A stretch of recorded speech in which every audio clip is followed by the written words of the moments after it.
Hello, welcome back to another rework tutorial. My name's Emma. If you don't know me, I'm in Reworks, but today we are working on this jersey, turning it into a puffer vest, gilet sort of situation. It is a custom order, and she also sent me this other jersey, which we're going to turn into a little corset as well to go underneath. So she's going to have like a matching two-piece set, which is very cute. Very much looking forward to getting started, so let's just get into it. So this is the before of the jerseys. I'm actually just going to be working on the corset top today, which is going to be made out of the dark grey jersey, and as you can see there's loads of really nice details that I want to try and incorporate as many of those as possible into the finished piece. So I think the first thing we want to do is figure out like the placement of where we want all these nice details to go. I'm pretty sure I want this like front and centre because it's quite big. Obviously it's like the main feature of the top, so I think it should be the main feature of the new top and be on the front. But there's also like the McLaren logo and the GB flag and quite a few other like little bits, little details that I want to figure out like where they would look good on the corset, like where's the kind of flow with the shape of it and make it like interesting. So I'm going to figure out that first, and then I can start cutting bits out. I'm also going to have to interface this because it is quite stretchy with it being a jersey, and really for corsets you don't want it to be stretchy, you want it to be like pretty solid so you can like cinch yourself in and everything like that. So I'm also going to get some interfacing to interface this, and lining of course.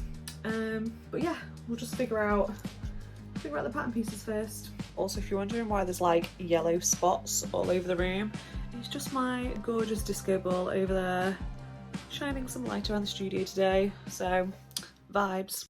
So here I am just checking that the front panel would fit over the Norris and the 4 that was on the back of the jersey, and that fit absolutely perfectly, to be honest. But then I wasn't sure what I would do with the rest of the panels, if I wanted to have like an asymmetrical look or keep it matching. So I actually took it into Procreate on my iPad. So I just had a little play on my iPad to figure out kind of like where I wanted the little details to be, and I've decided on this one, which is kind of an asymmetrical look, but I think it looks quite cool. So I'm going to have that line on this side, which I think will just like accentuate the waist a bit, and then have the logos and the details on the other side, and of course the Norris 4 in the middle. So I'm going to get cutting these out now.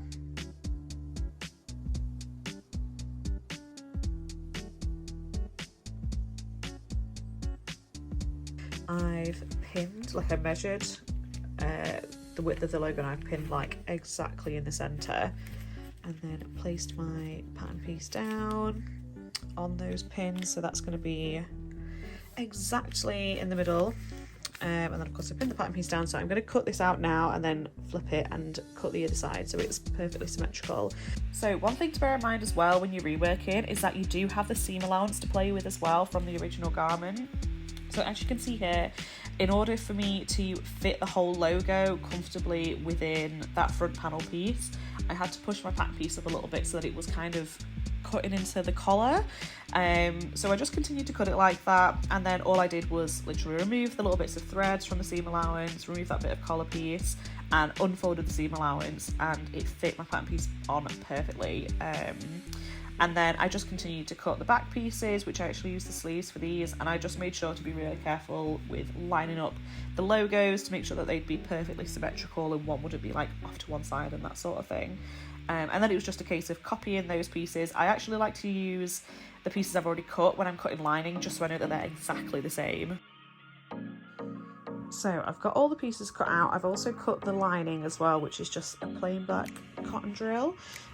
So I can start sewing this all together now. One other little thing that I always do is where the eyelets go kind of on that like centre back seam, I always add an extra layer of interface in there just to make sure it's really secure, because obviously when you're like putting the eyelets through and it's like being pulled tight and everything like that, you don't want the eyelets to be like popping out or it becoming like loose or whatever. So I'm going to add some interface, iron-on interface in just there where the eyelets are going to go as well. One thing I really recommend to do as well is use a scrap piece of like cotton or something to protect your ironing board and your iron as well when you're using interfacing, because that glue can honestly get everywhere and wreck your fabric and your clothes if it gets to places you don't want it to be. So definitely make sure that you do that. But here I am just sewing the pieces together, so I'm just sewing down the seam lines, and I just use a 1 centimetre seam allowance. Some people do like 1.5, it's really up to you, but I just do a centimetre. So I've got everything sewn together. So we've got the lining, which I've opened the seams and pressed them flat, and same on the outer, just to make sure everything stays like super neat. So now I will lay these right sides together. I do go around and pin all of this to make sure like all of the seams are perfectly lined up and everything like that, just to make it like really neat. And then I'll basically sew around the whole edge, like all the way around, and just leave a gap like this for me to be able to like turn it through. So I'm going to do that now. I always pin my seam lines first as well, just to make sure that they're really lined up like as perfectly as possible, and then I'll go back around and add in pins kind of in between all of those areas. But then I just went around and sewed with a 1 centimetre seam allowance around the whole thing. Obviously take your pins out as you go, so make sure you're not sewing over those. And then it's really important to trim your corners and clip your curves. So with the corners, I just trim the seam allowance so that there's about 2 to 3 millimeters of seam allowance left around the stitch line, and then with all of the curves I just clip into the seam allowance and just like literally make kind of like a notch, but again just cut up to the seam allowance, so maybe again like 2 millimeters away from the stitch line. And then it's just a case of literally turning the whole thing through. I also use a pair of scissors to kind of like poke out the corners, and you can kind of like roll the fabric out to make sure that you've like fully rolled your seam allowance out and there's no bits where it's like there's bits of fabric still stuck inside. Also just make sure that you iron it as well once you've turned it all through to make sure it's really flat and neat. Okay, so I've top stitched all around the top edge. Now I'm going to sew the boning channels. So I've pinned together all of my seams to make sure that they all match up like the front and the back. And I'm just going to sew, I like my channels to be like 1 centimetre wide, but it depends what size your boning is. But mine fits into a 1 centimetre channel. So I'm going to just sew 1/2 centimetre on each side of the seam line on all of the seam lines. And then that's done. I usually would add like more boning channels, but the inspo pic that she sent me was like very minimal with boning, and also I don't really want to go over these like nice logos and stuff, so we're just going to do that. So once I've sewn the boning channels, I basically unpick the seam that I previously sewed all the way around the corset. Just along that bottom edge, I'll unpick like 2 or 3 stitches where I've done the boning channel, and that separates the lining and the outer so that I actually have that channel opened up for me to be able to put the boning inside. And then when I'm adding that boning in, I also trim the top edge and the bottom edge of the boning into like a curved shape. And that just means that there's no like sharp corners where it can kind of like punch through the fabric and tear a hole and all that sort of thing. But once you've done that, just top stitch again around that bottom edge, and that will close up all of the boning channels and just secure that bottom edge with the top stitch. Then it's time to move on to eyelets. So I have an eyelet press, which is what I'm using here. You can buy just like an eyelet kit, which will come with like a punch and like a tool for you to be able to like push the eyelets together. I do a lot of eyelets on everything, so I have an eyelet press because it's just a lot quicker and a lot easier, but either is fine. Okay, so we have all of the eyelets in, all of the boning in as well.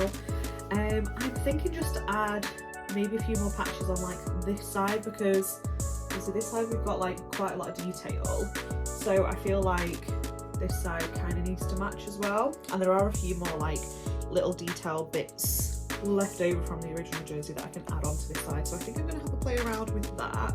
I also need to make the straps, which are just going to be like basic rectangles basically, so I'll show you that once I've done it. But yeah, I'm going to play around with some patches on this side now, just to like add a little bit more, you know. And then I also need to go and grab like a ribbon to lace it all up with as well. So yeah. Obviously when you're doing this at home you can just measure it on yourself, but because this is for a customer, I've put it onto my mannequin and I'm just measuring how long I want the straps to be. So I've done the straps, which are literally just like rectangles that I've lined and like top stitched and stuff, and I put 2 eyelets because I wanted to do like thicker straps, but I put 2 eyelets so that I could tie the ribbon like this, and like so the bow like sits like that, which I think is like really cute. So yeah, I'm not using this colour ribbon, I'm going to get black, but I just have this here just to show like how it actually looks.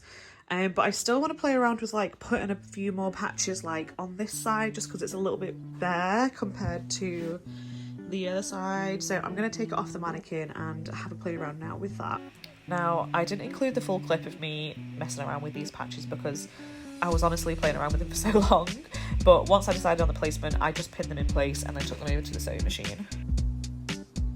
I've sewn the patches on, literally just did like a straight stitch and then trimmed off the excess fabric. And then the last thing to do is just add in the lace up at the back, which I know Corset is complete without a lace up, so this is very important to the project. But that is it, basically done. I'm really happy with how it turned out. I really enjoyed making this one because it's very visually interesting, whereas a lot of the customers I've done before are kind of more on the plainer side, but maybe with a lot more boning in. So I really enjoyed this one. I'm very happy with how I did the straps, like with the double eyelet, because I just think it makes the bows sit really perfectly on the front of the shoulders, and I also think the decision to go back in and add extra patches has really made a big difference as well, because I think otherwise it would have just looked a little bit plain, like it was missing something. So I'm very glad that I went back and added those in, and I did change these brown bows on the back for black. I just didn't have enough black ribbon at the time, but I did swap them all over, and the customer, most importantly, is really happy with it. She loves it, so very glad that I was able to make her kind of vision come to life, and a big thank you to her for coming to me with this in the first place. But yeah, that's it done. Thank you so much for watching. I loved making this. If there's anything that you'd like to see next, please let me know down in the comments, because I would love to hear your ideas for any reworks or anything particularly you want to see, and please give me a like and subscribe if you enjoyed it and would like to see more. Thank you so much, bye.